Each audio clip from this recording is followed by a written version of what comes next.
Miller for three. Yes. Jordan. Open. Chicago with the lead. Gort. Batista with the catch. Oh! LeBron James with no regard for human life. Hand down, man down. Yeah, I can see how disrespectful he's being right there. No, I went to Temecula and brought you some dirt. Yeah, that's a technical. Mama, there goes that man.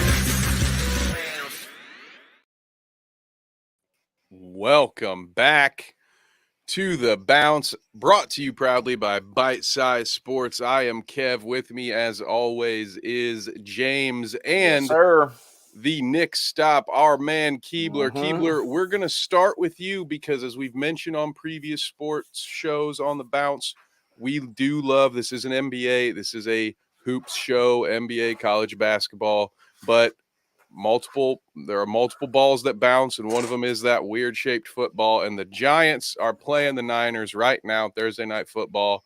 How are your boys doing? How do we want them to do? I have a feeling we might all be actually rooting gold and red tonight. Keebler, how we doing?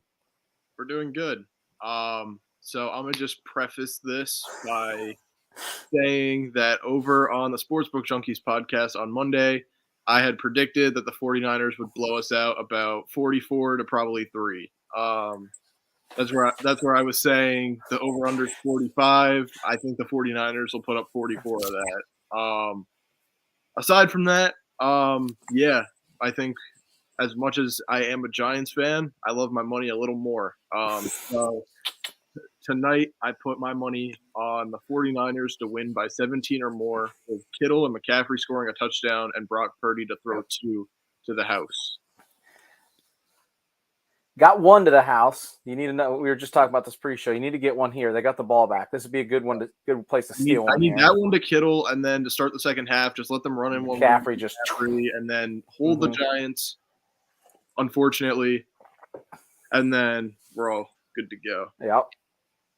I will say I am in need for some kind of Matt Breida garbage time. You know, it's a tough start to your season when you're relying on a Matt Breida waiver wire pickup in week 3, but I am buddy, injury prone right now. And it's on the one team I have injuries, and then also had Cam Akers was a late round. He was, I think, my RB2 that I grabbed. So he's kind of in the way. I went hard on the RB0 schemes this year, and I am paying for it dearly in a couple of my leagues right now. So that, and I need Danny Dimes scrambles, but I'll take some garbage time yards. I don't need a lot. I just need him to not score 0 like he did in week 1. I was gonna say Matt Breida's probably not the best waiver wire pickup, only because our schedule is looking like the Seahawks next week, the Dolphins the week after, the Bills the week after, the Commanders defense the week after, the Jets the week after.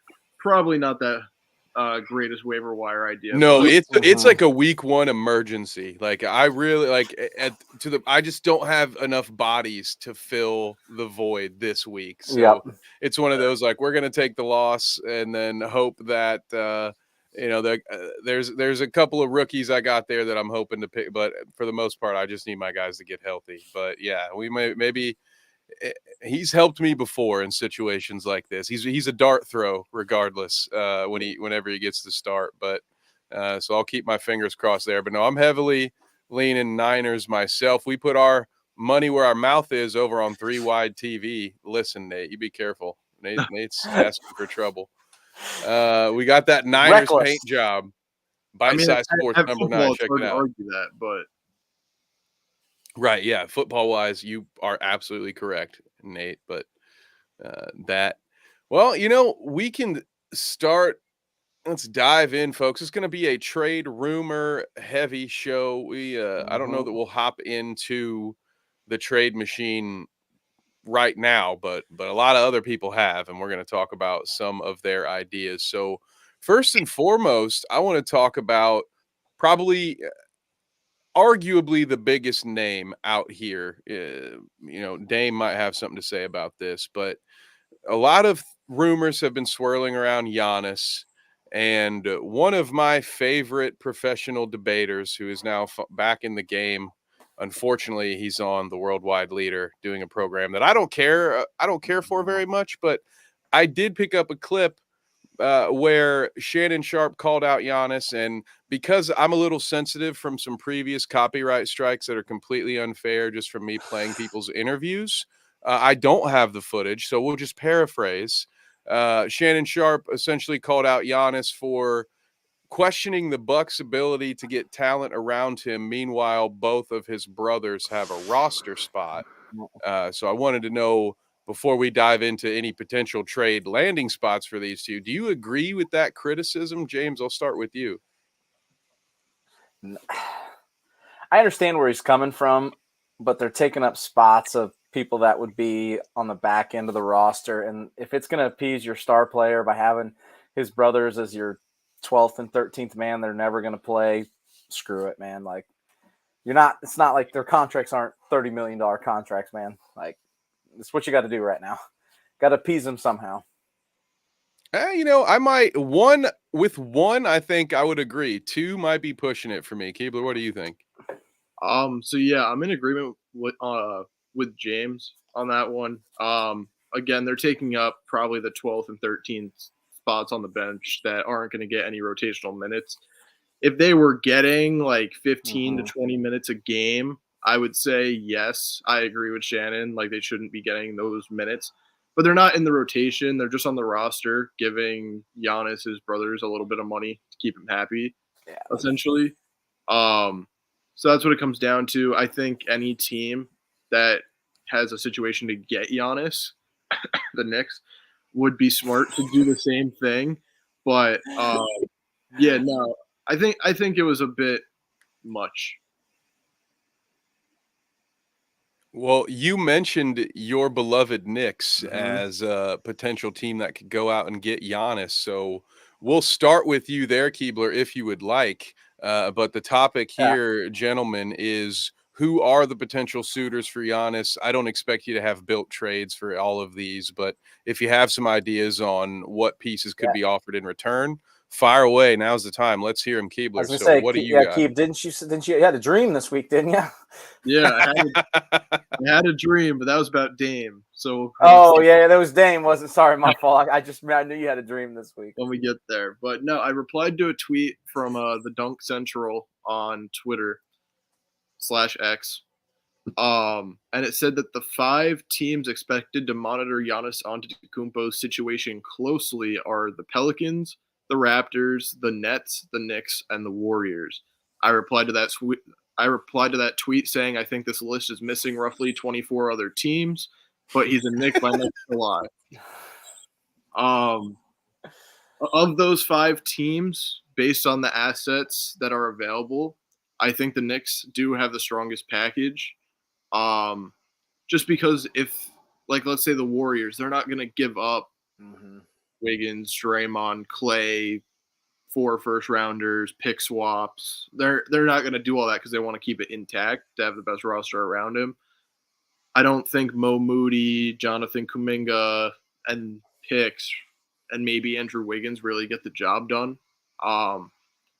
We'll see in that regard. I think the Pelicans could offer a compelling package centered around Zion, obviously. Maybe Trey Murphy included in that, a bunch of picks.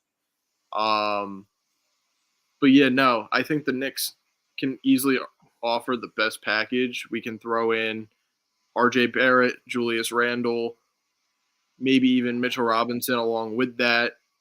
3 to 4 first-round picks, pick swaps. I think having that all-NBA talent who's been rumored to be on the trade market for quite some time, along with a 23-year-old that I don't agree with any NBA GMs in that he has value. But if the GMs want him, please take RJ Barrett. I beg you.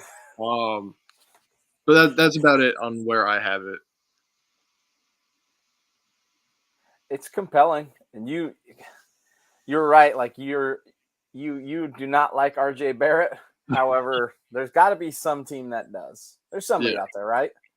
Especially with Drew Holiday getting older. You have Chris Middleton, who's become a lot more injury prone and less efficient. you're going to want to upgrade your shooting guard, small forward type of role. And I feel like if you want to develop a 23-year-old from Canada, by all means, go ahead and do so. Yeah, he's still young. Yeah, he's still young. He has time to develop. I feel like the Bucks have a much better developmental process, I guess you could say. So it would benefit him, and then it would also benefit us by putting him in a package for a top 3 player in the league. So yeah, I think any package, anything that this comes down to, it's going to be picks, and it's going to be some John coming in hot here. Knicks need more lefties. It's got to be picks. It's got to be young players. It's going to be a combination of both. Yeah, and I also saw a lot of people think the Thunder might pull off their 1,000 first-round. I mean, pick. if there's a team that has unlimited whatever they want to do, it's the Thunder. Yeah, and they have the young talent in Chet, Jalen Williams, Giddey, 80,747 first rounders. Yep. The question with them would be, what would they be willing to give up? And I don't know, because Shea's not going to be a part of that trade. He's off the books. Exactly. That's their only untouchable player, in my opinion. Yeah, I think so too. But they haven't seen what Chet's given them. I think Giddey could be involved in it, but man, he's young and like, they're just one of those weird. Are they a team that just says screw it and rides it out and sees what happens, or do they, like with Shea's ascension, do they be like, all right, it's time, we got to put somebody on the deck here, add something to this? I think they're gonna say our guard just got all NBA first team. I think Giannis was also all NBA first team. Could have been second at worst. They're probably thinking, let's find a way to pull the trigger to put them together. It would be, I would love it seeing him play with him. And they got so many draft picks, they could give a bunch of them away and still have a bunch of them. Yeah, exactly. Like they have like a treasure chest. Like Sam Presti in his back office has got a chest, and he opens it up, and it's just first-round draft pick balls. It's a ping pong balls in there. Didn't they get like 6 first-round picks in that Paul George trade? It's why, yeah, it's crazy. I don't know how many have been used since then because it's been like 4 years, but some of them, but a lot of them were late. Like some of them exactly. are still coming, like 25, 27, 29. And then didn't they get a bunch of stuff? Was Russell traded too? Don't they have picks from that? From Westbrook? They might. I mean, I can look up I know it's a future Thunder first round picks. It's an absolute. They got a Trevor trade. While you're looking that up, I'm gonna throw Jay Herbert. That was a heck of a game to be at last Sunday. Your boys are good, but your coach is not so great. Vrabel's a much better coach, and he's still right. It was always the Owls. I can't wait for the Owls to go to the Final Four again this year. Oh my god! They have like 1,000, right? So in 2024 alone, they have 4. So they have them right now. Yeah. So in 2024, they have 4 first rounders and 2 second rounders. In 2025, they have 4 first rounders and 6 second rounders. And in 2026, they have 3 first rounders and 6 second rounders. Oh my god. Hang on, I just got an ad. That's why I said, oh my god. That's the thing. They can't keep all those players. Right, exactly. In 2027, they have 2 firsts, 2 seconds, and then in 2028 they have. Oh wait, no, I did the math on this wrong. It's telling me the round that it's in, and I'm saying, oh, it's 2 of them. Okay, so that's not as many. Okay, so we have 4 first rounders, 1 second rounder in 2024. Anytime that I said 2, it was just take it 1. down. Anytime I said 2, it was 1. So yeah, so they still got 3 picks in this upcoming draft, and they can't keep all those players. Right. We got a little smack talk going on here. Old bite-sized Vikes calling out Justin Herbert here. Big time defeated season game. The other thing is you don't compile all of those assets to not do anything with them. I would agree with you. At some point when you get young guys to develop, you make a move to push you over the top. Exactly. And that's exactly what I think the Thunder are going to do. Yeah, it just depends on who it is. Exactly. Justin Herbert. I think Kawhi or PG coming to Philly next year. Those talks, we're going to talk about it. Those talks were ended. Those have been casually cut off here. Yeah, I don't think James Harden's going to get that done. No, I don't think so. I don't think Giannis plays his whole career in Milwaukee. They don't have the young talent. Like I'm looking at his contract right now. He's got 2 year. As of Friday, he's eligible to sign an extension this coming Friday, but he's got 2 years and a player option at the end of it. So he's got technically 3 years. I just don't see it the timeline. Like Brooke Lopez is old, Drew Holiday's getting older, Chris Middleton hasn't been healthy. It's just Bobby Portis is getting up to like 30. Yeah, exactly. Like and they don't have any young studs or any young talent that you're like, all right. By the way, you just got your Christian McCaffrey touchdown off the board. Let's go. He just ran it in. So you're one away right now. You've got the points and you're one away. So that's a big start there. So let's go. I want to jump. Let's go. Old Lee Harding had a question here. So we're going to jump to Dame because we got Kev back too. Kev's trying to come back. There he is. Do you hear me? Can hear you. We can hear you. Perfect. Christian McCaffrey touchdown. Now we just need Kittle. Come on. Just need the Kittle and let him route him. Are the Bulls going to make a run at Dame, or is that something to make the Heat give up the farm for him? Will just take us right into Dame time. I don't think Damian Lillard's willing to play anywhere else except one place. And I think the Heat aren't stupid, and I think they know it. And I think that's why this trade hasn't been done, is because they're just sitting back and they are not going to break. I think a third team will get involved to help them, but they are not going to give up everything for him. Third team might be the Hornets. Oh, go ahead, Keebler. No, I was going to say, I'm kind of on the contrary about that. We've seen – I know Dame's getting older, but we've seen throughout his career him sticking with a team that wouldn't be in his best interest to win.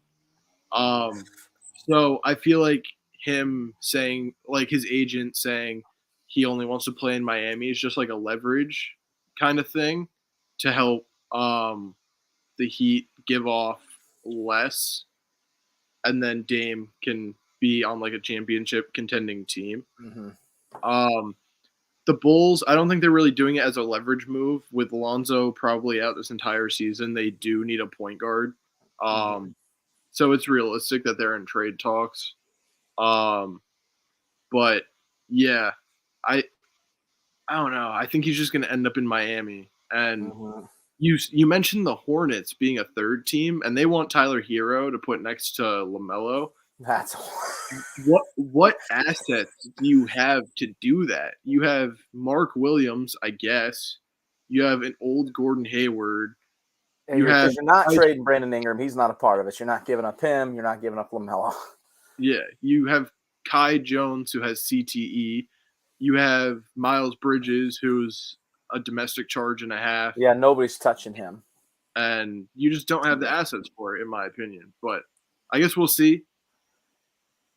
Maybe they could be a fourth team. But no, I don't think the Bulls are a real threat here. I not to say that they have no assets, but I don't know that they're in a good enough situation to make an offer for Portland. I mean, it would have to include Levine, I would think. Like, what outside of that, what are they going to put together that's going to be any better than what the Heat could put together, especially now that you have this floating in the back of, oh, well, according to his agent, he'll ask to be traded to Miami. If someone else trades for him, he's just going to ask to be traded again. So is it going to lower the price? I think so. I think it's interesting that the news came out, I think a day or two after I was seeing tweets that were basically reporting that Pat Riley was playing a game of chicken at this point with Portland, saying, all right, go out and find that better deal that you think you're going to get, and we'll be here when you change your mind. I mean, I do love some Pat Riley. I do love this sort of standoff that we're having. Everyone knows he wants to be in Miami. We all know Miami wants him. and Portland's just going to try to continue to get the best deal. Yeah, Hornets getting in the mix. Could this end up being a four-way trade? I always love somehow my beloved Indiana Pacers always find a way to get into the mix when these big trades happen, and they're never like the big trade. They're like the fourth wheel. They find a way to say, "Oh, you guys are trading Harden. Let's get Victor Oladipo out of here and flip him for Karis LeVert in a first rounder. Like that sounds good." And so part of me is hoping that they'll be able to work this Buddy Hield situation into something that's good for them. But don't count the Pacers out as maybe making the Hornets that fourth team, because somehow, some way, we just like to get involved in those big name trades, because we'll never bring in a name that big to mid-market capital USA. So they just know we can make a little more money by getting our name mentioned. Like, oh yeah, the Pacers were part of the Harden trade. Oh yeah. Exactly. They just want their name popped into it. And that's the other thing. I want the Pacers to be possibly a third team in a trade for Giannis. Like, it would make things so much simpler if Giannis was just like, I want out, like right now. Mm-hmm. And then that means we can give up less to get him, have the Pacers come in, send Hield to come with Giannis or go over to the Bucks in that trade. Okay. No, take RJ Barrett, please. Please. I think that'd be a good trade on both ends. Because we need shooting. We don't need RJ Barrett. But I think the Pacers are in an interesting position with Buddy Hield wanting out, because you can use him like as a 3-team or in a third team, 3-team scenario. Yeah, absolutely. It's not crazy if that situation deteriorates to that extent. Lee asks, what happens if a trade doesn't go through? And I'm of the world that says I don't think there's a chance in hell he doesn't get traded. He is not playing for that team this year. As of like an hour ago, it said that things are heating up on the Dame. I saw trade. Saw something like somewhere there was a couple of places reporting like in the next 24 hours they thought something was going to happen. Yeah, because they want him gone by the beginning of training camp and to work out that situation. So it makes sense. I'm just trying to think. I'm just going down to the rundown to see what we got. I was looking and seeing this. My fault there. I was laughing at something. I didn't know if we lost Kev or not here. No, sorry, I'm still here. I don't have access to my tools, and so I don't have. I have to run a show here still, but I can't. So let's put this one. If you had to pick one team, who do you think where's he going to end up? Where is Dame going? I say it's Miami. I have no. I also think it's Miami. Yeah, it's as Will Smith once said, I'm going to Miami. I could sing that whole song for you right now. No, Dame's going to party in the city where the heat is on, for sure. I don't see it going anywhere else. I think the Bulls are a smokescreen. Unfortunately, this really sucks for Portland because they're kind of getting strong-armed here. However, as the saying goes, when you snooze, you don't win. And I personally have been of the opinion that they should have moved on from Dame or made better decisions in trying to commit to winning during his window. So, yeah, I think this is kind of – you get what you deserve. And I think one of those moves that you don't make when you want to build a championship contender around your superstar point guard is signing Jeremy Grant to like a 5-year, $30 million a year contract extension when he just didn't have that insane of a year this past year. So, yeah, I agree. I agree with you. They traded CJ McCollum away, who's been very solid for the Pelicans. Again, they haven't surrounded him with talent, so he just has to do what he can, which isn't very much on his own. Bless you. And yeah, I just don't think that they made the right moves in his tenure there. So, also Lee, training camp starts October 2nd. Yep. So yeah, he's right on the time there. What else we got here? Obviously, Dame's going to end up in Miami. Who are we losing Kev again, or is he switching? We don't know what's going on with Kev right now. He's got bad internet out that way. I think he just switched. Yep. There we go. Let's go. More trade rumors. Obviously, it's more fun this way. Clippers out on the Harden train. What do you guys think of this? You surprised here? Kev, we'll start with you. If he's back. If you're Clippers out on Harden. Am I surprised that they are out on Harden? No.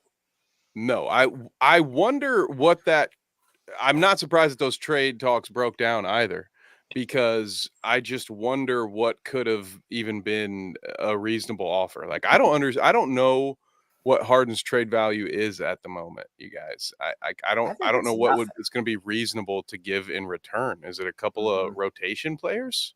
Well, let me put this into perspective for you. In Daryl Morey's eyes, right? He's been very notorious for wanting horrible returns. Like, he wants too much, is what I'm trying to say. Mm-hmm. For Tobias Harris alone, he wanted Evan Mobley, Jarrett Allen, and a first-round pick from the Cavs.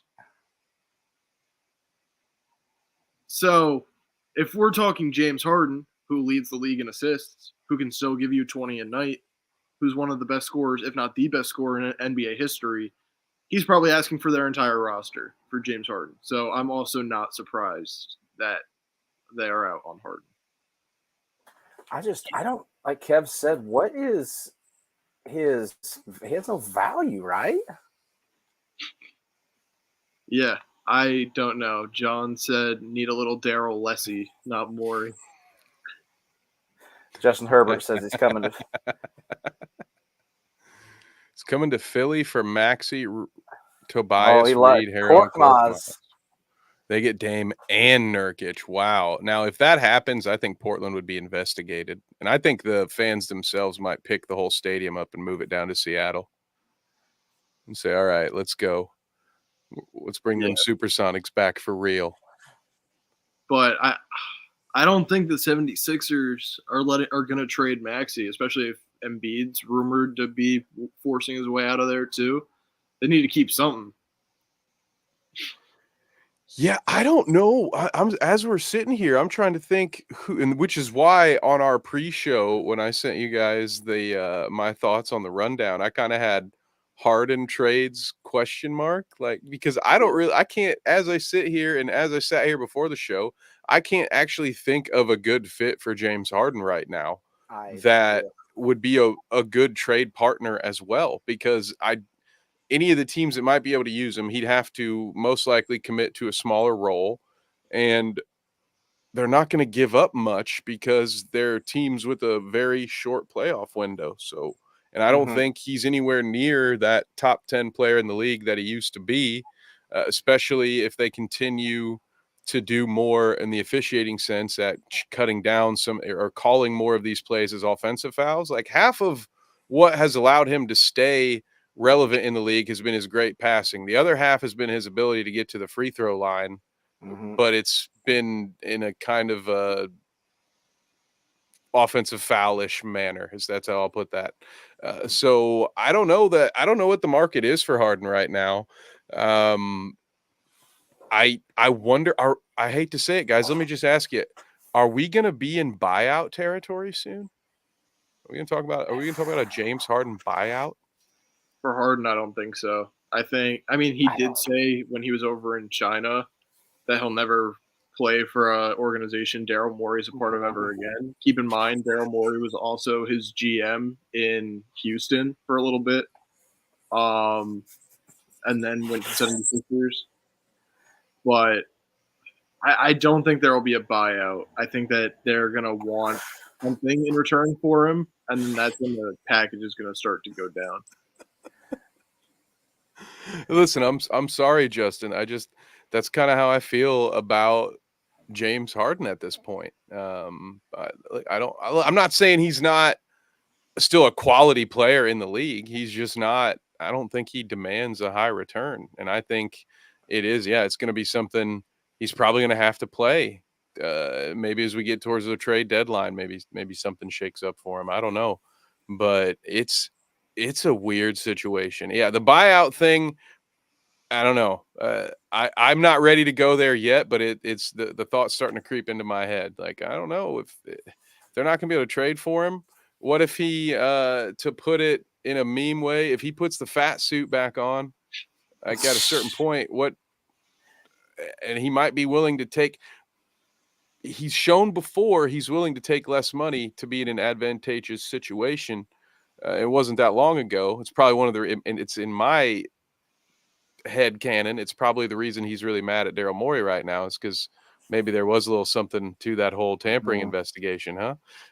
So somewhere along the line, promises were made, but at the end of the day, I don't see James Harden as a guy who's too proud to take a buyout pay cut so he can go where he wants to go and have full control over his future. So maybe he'll get bought out a little, but I think at that point it would have to be probably after the trade deadline. I think they're going to they gave up a lot for that asset, and I don't think they're going to want to just get rid of him for nothing. Yeah. Elaborating on Justin Herbert's comment, I hope that Julius Randle doesn't buy out because we need him as some type of all-NBA trade piece, whatever his trade value is. Again, I think he's in the same boat as Harden. Great player, not much trade value. Just seeing what he's done in the playoffs. Yeah, no, that's all I wanted to say about that. I want to hop in here and say hi to Babs. Thank you for the comment. See you on either Tuesday or Sunday on the Clout Route. Guys, if you want to hear me talk about just random shit that happens on the internet and give my opinions on that, go check out the Clout Route Presents on YouTube every Tuesday and Sunday at 6. And thank you so much, Babs, for coming to listen to me talk about sports. Because when it happens over there, I get put in timeout. Half the chat leaves when I talk about sports. They do not want to hear it there. So I'm always very surprised and honored when one of the Clout crew ends up on a sports stream. Sure makes me feel nice. So thank you, Babs. Who probably isn't feeling super nice right about now, though, is my man, Buddy Hield. I've been putting this off as long as I can, guys. The Pacers and Buddy Hield cannot come to an agreement, and therefore, in what I believe is a smart move, they're going to go ahead and work on a trade now. Keebler, I'll start with you. What are your thoughts here and any potential targets that pop up to you right away? So one thing people might not know about me is that I'm probably one of the biggest Buddy Hield fans that there is. Coming out of Oklahoma, when he played for the Pelicans, I have his Pelicans jersey. That's fun. Which I can safely say no one else owns that Buddy Hield red Pelicans jersey. But it's not shocking to me in the fact that he asked out. The Pacers are moving in a different direction than I think what he's going to want to play in. I think that they're moving more in like a fun, exciting direction. Again, more athletic, but also having like that hybrid of being able to shoot the ball as well. Buddy Hield is getting, 26, 27? And he can just shoot the hell out of the ball. But when it comes to athleticism, that's not really his forte. He can still give you 20 a night on like 7 threes. Well, that would be 21 a night on like 7 threes. But outside of that, he's not moving the needle defensively. He's not going to make too much of an impact on winning as you want to see. So I think for both ends, for the Pacers, get what you can for him. Trade him to a contender that needs shooting. And then put him in that better situation. And I think that'll work best for both sides.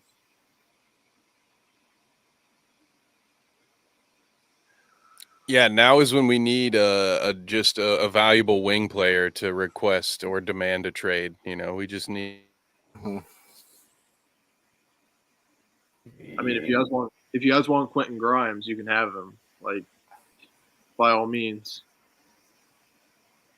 Oh, I was worried there. I thought my internet was about to. We lost you for a second. We lost you for a second. Oh no, boys! I was like, oh god, TJ McConnell. Oh, I don't think I have it loaded up here in the brands, but I had some fun with this. I put together. I think it was here. I'm just gonna look it up. It was Buddy Hield, Daniel Tice, and TJ McConnell, I think, for Dame Lillard. Yeah, and it worked on the trade machine because everything will work on the trade machine, which is why I hate trade machine articles. But someone took the bait and actually thought I was being genuine with my who says no of Dame for Buddy Hield, Mr. FIBA, Daniel Tice, and TJ McConnell, who, as Justin Herbert would tell you, is the only valuable player on the Pacers roster right now. So I think it's a great deal. Dame, come on down to Indy. Actually, no, it wouldn't even work. That's we've got our point guard for the future. So it's nice to not be in the Dame sweepstakes. It's horrible to be stuck in the we got to get rid of Buddy Hield sweepstakes. James, what about you? What are your thoughts on this? Where do you see Buddy going? I just hate it. I was really kind of weirdly excited for the Pacers this year. He was a part of that, and then this happens, and I agree with Keith. Like, he's got to probably go to a contender, and yeah, he shoots the piss out of it, but what else does he offer? Like, obviously shooting's a premium, so you work around it. I think they got to get what they can and just move on if he's going to do that, which sucks. Like, that was going to be still a fun team. It's a little less fun with him not on it.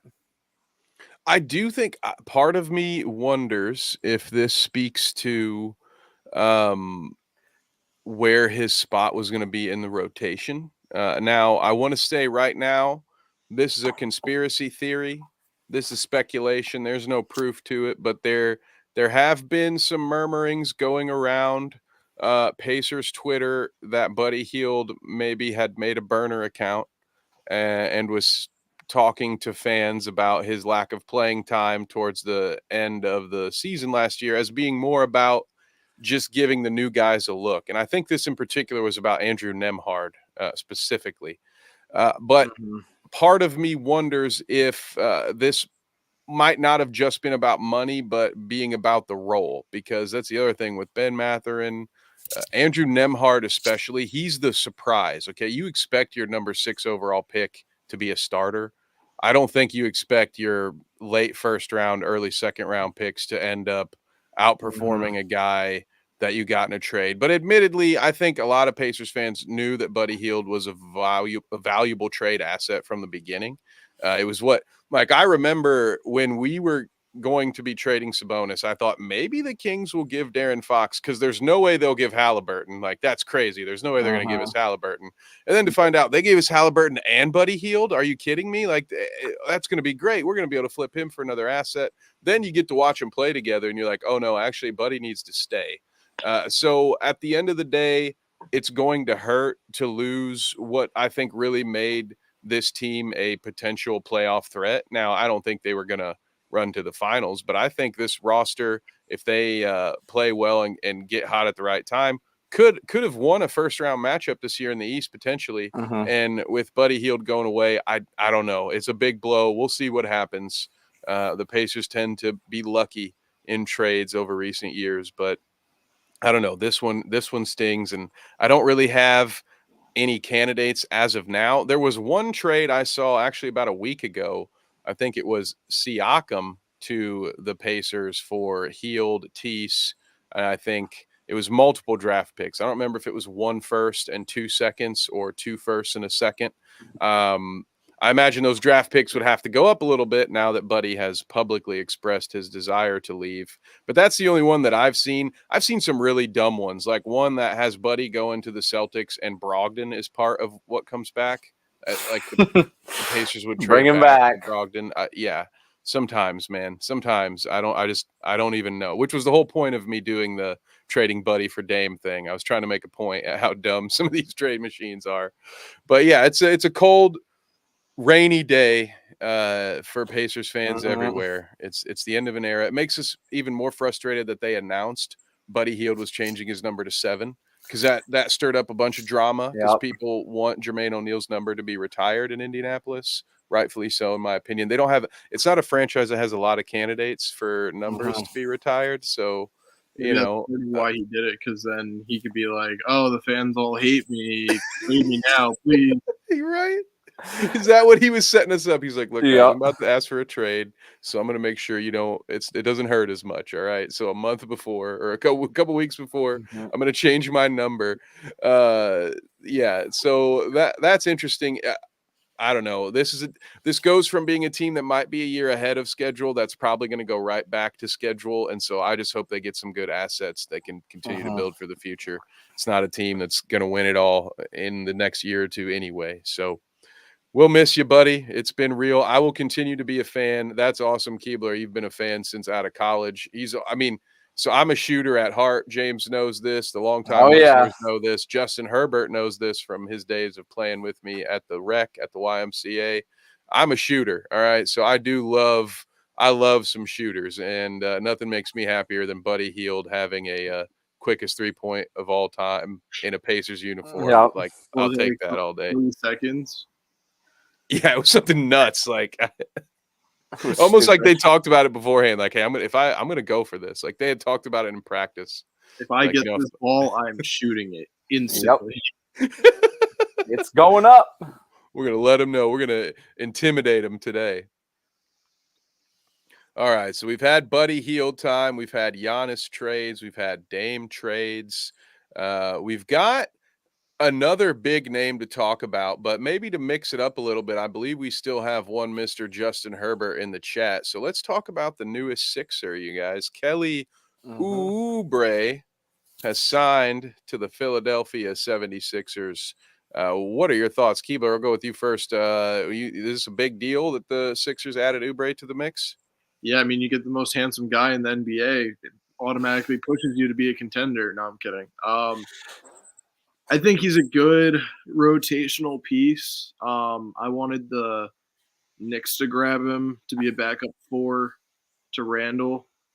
Didn't happen, obviously. Probably because money issues. We have literally no cap space, and he's probably getting paid more than the minimum. But I don't know. I don't think that really changes much at all. I mean, he'll give you 15 to 17 a night. Not on the best efficiency either. I mean, he'll widen your female fan base. He'll bring in some of those fans, but outside of that, not really moving the needle on anything, in my opinion. James, what's your thoughts? I feel the same way. I think you hit on the head. Like the efficiency thing is the big question mark. He averages. Oh, we lost him again. Averaged 20 a game last year, which was a career high, but he shot 31.9% from 3, 43% from the field, 76% from the line. 2 years ago, he shot 67% from the line. Sounds like RJ Barrett. Yeah, like this might be your boy. You sure this isn't RJ Barrett just wearing a different costume? Probably. Like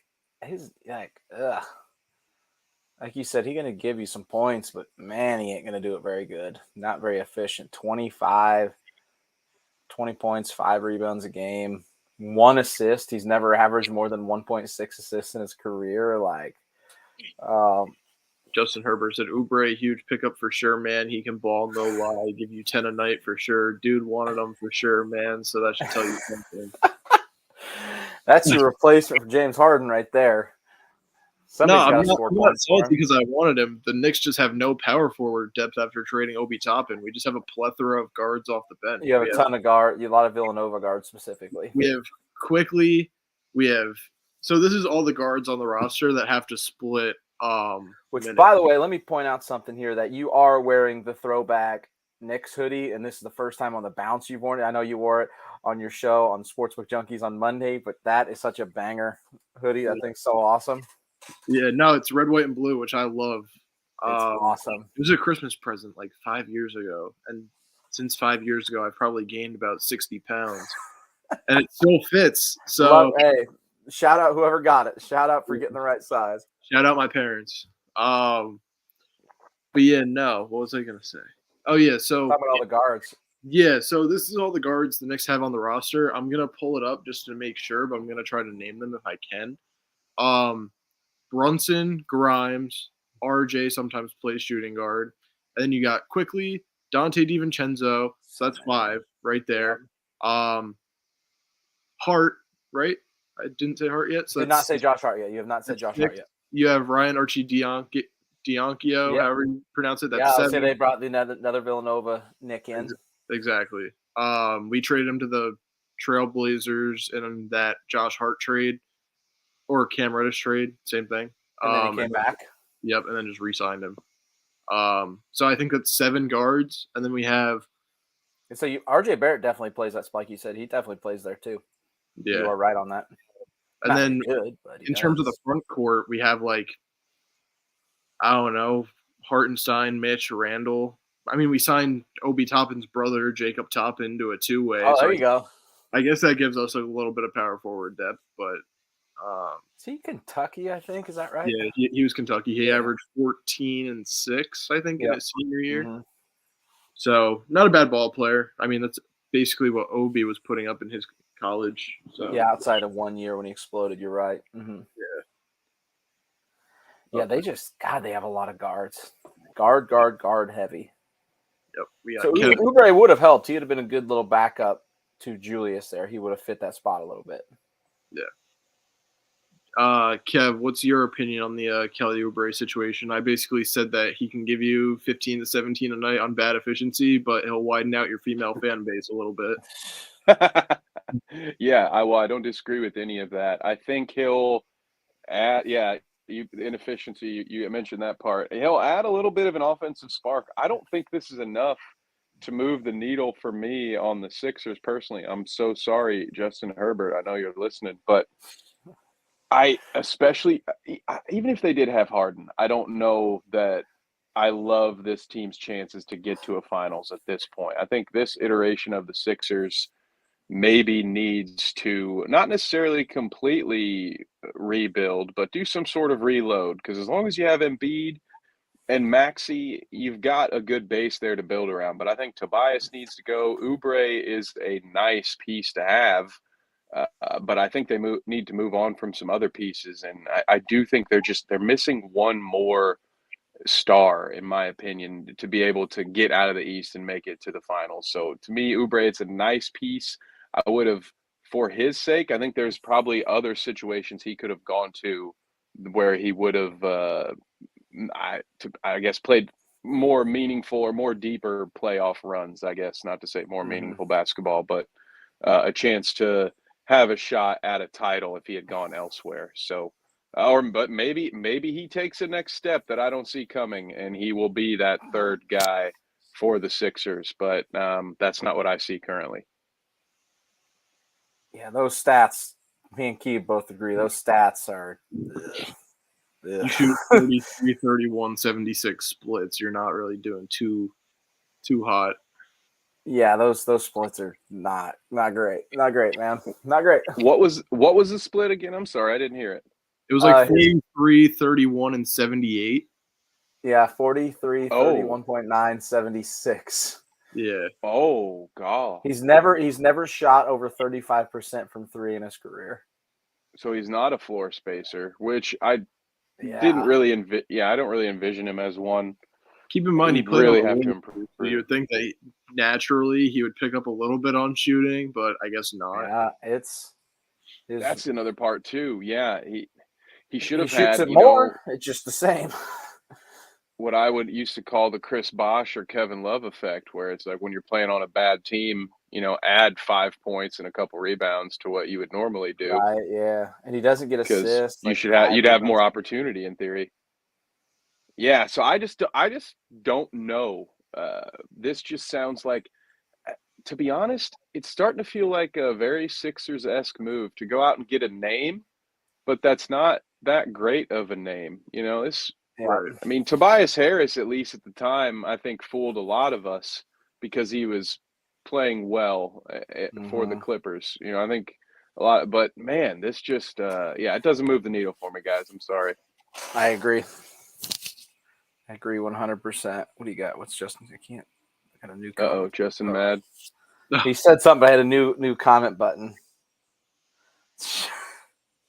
Kev, look, he has his Wi-Fi off and on, mainly off.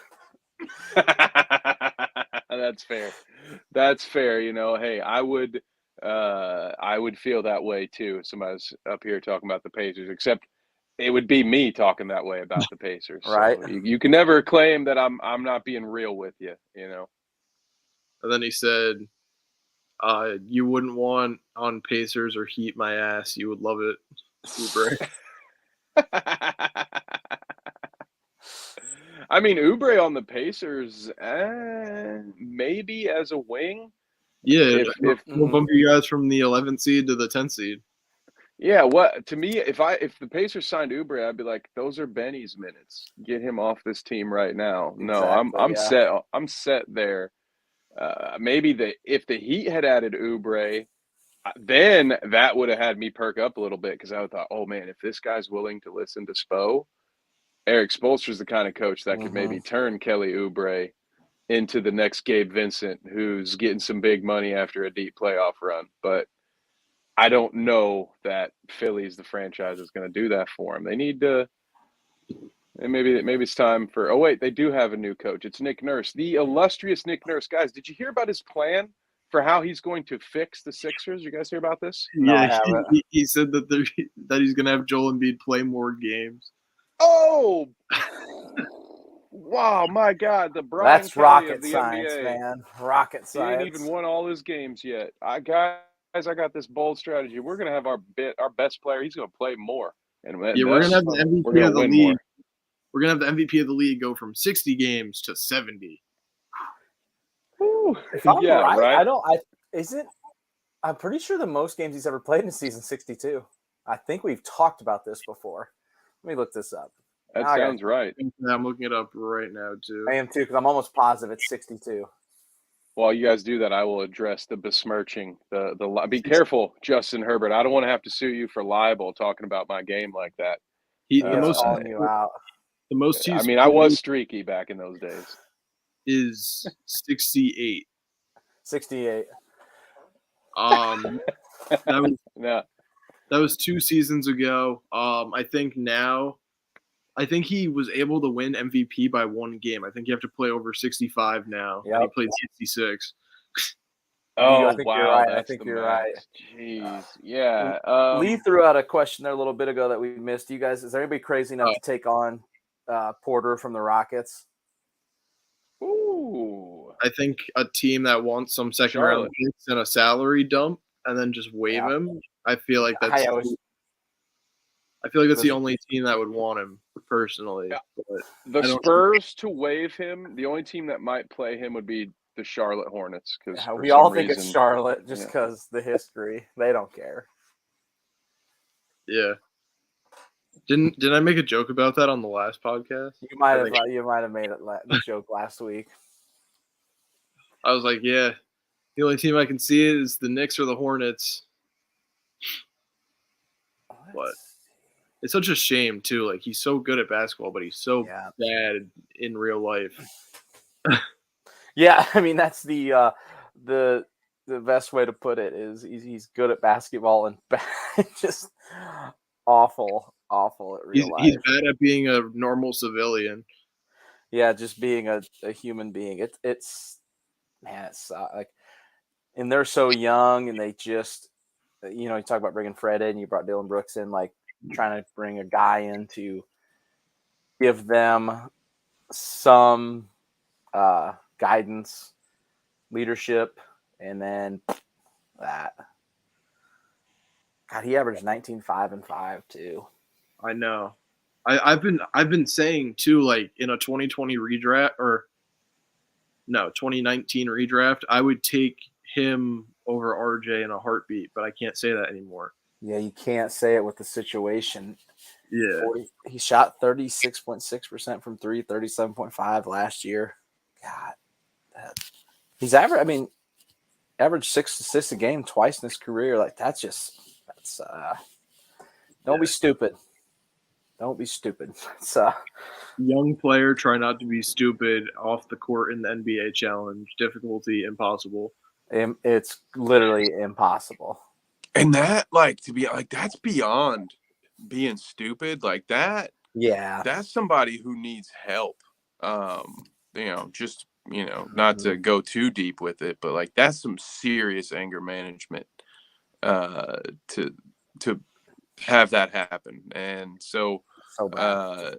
Although, and it's tough because you want to always assume innocent until proven guilty, and then you had the girlfriend kind of make a very vague statement, but the brother and the sister are not being vague. And just knowing families that, the way I know my own family, like I have a hard time not believing when a brother and sister decide to go to Instagram that there's going to be some truth to it.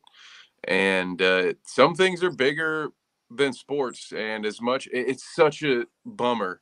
And it's hard and I feel like an asshole even saying that because it should be way bigger than whatever his talent is on the court. But we're talking about someone who is kind of overlooked. Didn't work out his first stint in the league, gets a second chance in Houston, is part of a very young team that could still be kind of fun to watch. I don't think they're going to win a lot of games this year, but I think they'll be in a lot of games. But their ceiling then had a lot of potential.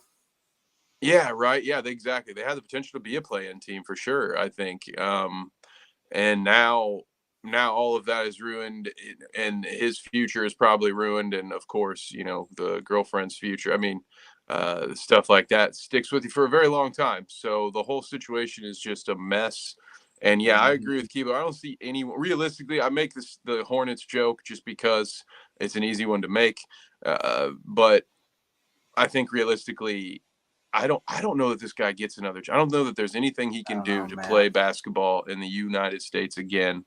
I think he'd have to go overseas and just stay overseas because this one, I don't think you can get away. Like, there's no video footage or anything to my knowledge, but the severity of those injuries, I don't see how any team takes that chance in losing the potential ticket sales, merch. You could have people out front boycotting, doing demonstrations. All that negative attention. I don't know that it would be worth it. Yeah, I don't think there will be a video because it was in a hotel room, I'm pretty sure. Yep. And then she ran out of the hotel room. And then the employees saw her and then took care of her and called the cops. So I don't think there will be a video. It's just going to be what it comes down to by due process. Yep. Yeah, that's fair. Which, honestly, I have no desire to see a video of it, so I don't necessarily hate that. We'll let the like you said, due process. We'll see it through, and yeah. In the meantime, I would be very surprised. It's like Keebler said, there's a contract situation somewhere maybe where someone makes the trade, and I imagine that team's official Twitter account within 5 minutes will have a tweet out saying we plan to release him.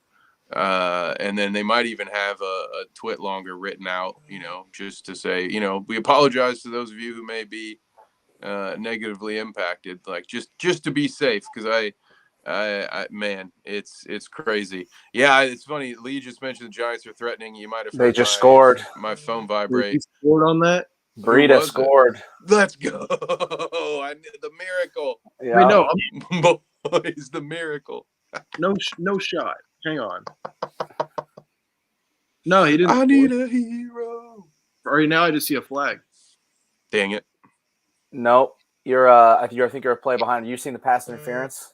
I'm at 10. Rushing TD scored by Breida. It's ESPN fantasy football official now. Yeah, he just scored. I have the 49ers minus 17. Like, come on. Yeah, this isn't good. Giants, it's not good for you. Giants, can you start? I'm so sorry. Team? This really helps me. I'm injury riddled in a 14-team league, and thus I had to start Breida in the RB2 slot this week. So that touchdown, that might get me into the win column here. What else do we have? I'm so sorry. I'm have the banners. Oh, go ahead. I'm happy, but I'm sad. Yeah. Pockets aren't. You got conflicting things going on right now. Kev, I'm going through the run of show here. Looks like we've talked about everything. Hornets, Dame, Buddy, Clips. Did we talk about Donovan Mitchell? That's the only thing we haven't. I think that's the only one. Oh, yeah, it's down here at the bottom. Yep, Donovan the very Mitchell, last one. It is unlikely to re-sign with the Cavs. Funny story about that. I replied to a tweet that said that from NBA Central. And I was like, Donovan Mitchell, you are a New York Knick. And then someone was like, someone replied to it and was like, "You lack reading comprehension skills," which I thought was funny. Reading's hard on Twitter, man. Twitter's where you go to be outraged. I've come to that conclusion personally. Like, I think the number, my most interacted tweet in the last few weeks is just I put the Tom Hardy "that's bait" gif under someone's bait tweet about the Colorado late hit, and the amount of people that are willing to argue time and time, like the one guy posted the same clip 3 times in one thread, just going back and forth. So I just believe that there are people that's where they go to unleash their rage for the day. So I love the good jokes, just like the one guy who fell for my bait when I posted that Dame Lillard for Buddy Hield trade. Like, yeah, of course that wasn't serious. Come on, Jesus. What do you think? I don't know how to tie my own shoes. But Donovan Mitchell, unlikely to re-sign. Is he going to be on the trade block? Sorry, James, you were saying? I was making fun of your shoe tying. That's what I was making fun of. That's fair. So I think with Donovan Mitchell, he's in like a very unique situation, to say the least. The Cavs have one of two options, right? They can either go all the way and just full send one last run with Donovan Mitchell, see how far you get in the playoffs. If it doesn't, then trade him. Or at the trade deadline, they can just move him as a high value piece for another superstar if they really want inside the trade. I know that Donovan Mitchell has expressed his desire to play with the Knicks on multiple occasions, given how it's his hometown team. I think the Knicks, knowing that, are just going to wait for him to become a free agent and then just sign him. I don't think we want to give up assets in that regard just yet. But for him hitting the trade block, it'll be very unique, especially come around the trade deadline. I think that's in February, right? I don't know. I think that they should just give it one more run. Just send it through the playoffs. If it doesn't, then move and then see what you got to adjust. But he wasn't that great in the playoffs this year. I watched every game, so I got to see that firsthand. But I don't know. I think it's a very unique situation and one that we haven't really seen too much before because he's due for a contract extension. His contract runs out, I think, 2025. So very weird. I could keep like I'm gonna jump on that. I could see him in the Knicks uniform. Like I could see it happening. Well, he's a huge Mets fan. He's from Connecticut, so the Knicks are like his hometown team. Yep. He's basically said like, I want to play for the Knicks. The only problem is like the defensive liability that it would be in a Brunson Donovan Mitchell backcourt. It'd be bad news. Yeah. So I don't know. I think if Giannis is in there cleaning it up. Yeah. I think if Tom Thibodeau can mold him into a solid defender, it'll be fine. But like, I don't know.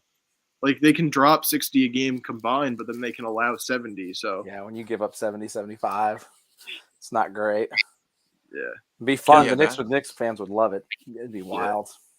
Kev, that one is tough. So you said Keeper Mitchell. So it's not only this, because I think I had it wrong. I thought he was under contract for this season, and then one more. So is it actually it's through 2025? We think that he's currently under contract. So no, I think it's this season and the next season. So okay, free agent summer 2025. Okay, gotcha. Okay, yep.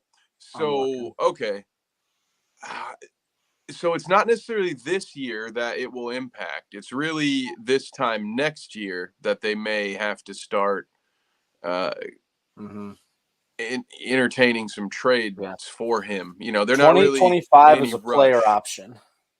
Okay, which we know he's not going to take. Okay, well, at least we believe he's not going to take as of now. Is there any possibility that this is a go get some better players move?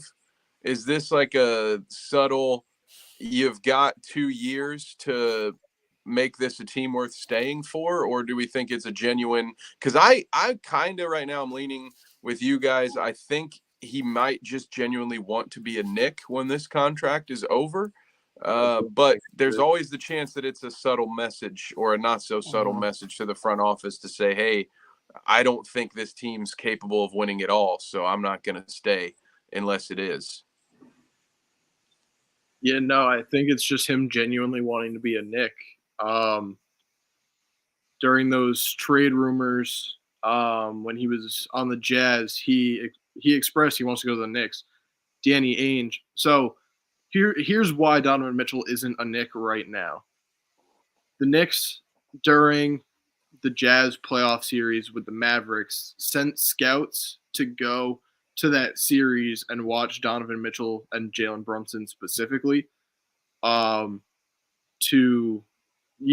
see what they want to trade for. Danny Ainge knows this and has said, and he said, I think verbatim, I'll trade him to the Knicks when hell freezes over. So no matter what, he was going to make us pay a higher price than what any other team would want to go through. But just given that, Donovan Mitchell also expressed after he got traded to the Cavs that he was upset that he's not on the Knicks, and things like that. So I just think that he's just going to be a Knick. It's just that's what it's going to come down Foregone conclusion at some point. That's where he's going to end up. I think if you're Cleveland, you try. Like you got to, if you can put better players around him, it helps. But I agree with Keebler. I think it's a foregone conclusion that within 3 years that man is in New York, playing for the old Knickerbockers. I can't wait. Just in time for him and Halliburton to have some epic Eastern Conference playoff duels. First to 50 wins. Also, there's this funny clip I want to show you guys really quickly. It's Joakim Noah talking about Cleveland. I don't know if you've seen it before. I'm just going to run the ad really quick so that way you get – it's a StreamYard ad, actually. So that's pretty ironic. Heck yeah. I love that. By the way, if you want to make streams on StreamYard, click the link in the description. Boom. There it is. There's a StreamYard ad. It's meta. Adception. So here we go. I'm going to play this really quickly. So present, share screen. I hope this is the one I'm thinking of, but I don't know. I'm going to – it's not Han shot first, so I'm going to be spoiler friendly right now.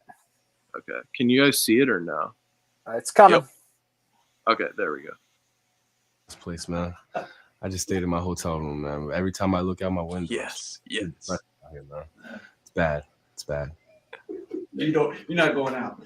No going out in Cleveland, man. It's on factories. Do you regret anything that you said about Cleveland? Not at all. You like it? You think Cleveland's cool? I mean, I never heard anybody say I'm going to Cleveland on vacation. What's so good about Cleveland? Lots of people in Ohio do. Have you ever been?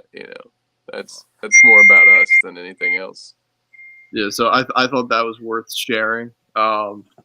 Just because he's right. Like you couldn't. I mean, you got LeBron to come back, but he didn't necessarily stay. Twice. So it's not known for retaining star players, to say the least.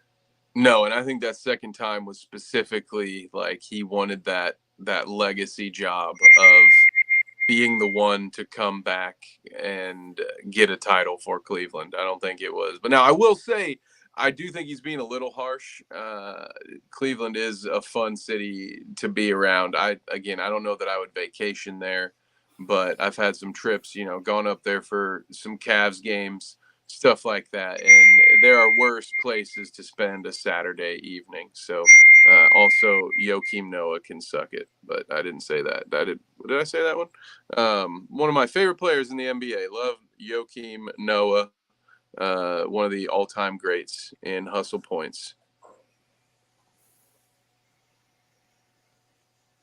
Well, I think that probably about does it, guys. You got what else is on the agenda, or we got any other comments, any questions that came in? I don't think so. I think that's about it. I think we've covered all our bases here tonight, folks. We made it an hour 10 on a trade-filled show tonight. Oh, yeah. Well, thank you all for watching. I guess I'll do my little outro first. You can find me on Twitter at Kev. Cleveland is really not that fun. there are worse places to be. But you can find me on Twitter at @KevNevick_. Check out all of our shows on Bite Size Sports. Of course, we're right here Thursday nights at 9. Got a couple of Bite Size Colts episodes coming for you.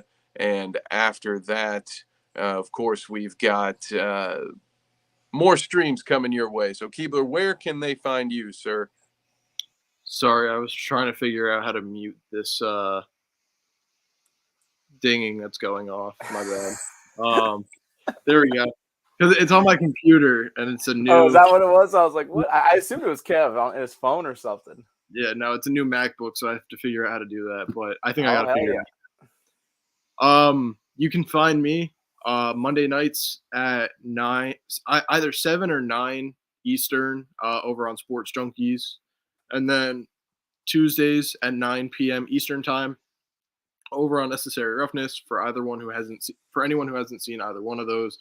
Sportsbook Junkies is the show that I host, and it's for sports betting picks. We talk about NFL,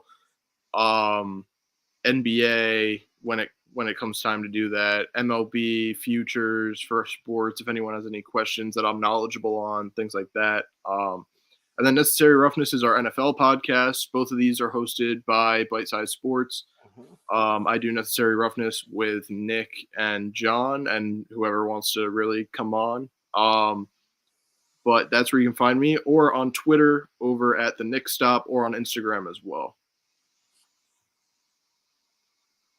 And then you can catch me here every Thursday talking NBA with these hooligans. I will be out next week. You guys got to run the show next week. I'm out. So that means Damian Lillard's finally going to get traded. I'm not going to be on the show to talk about it.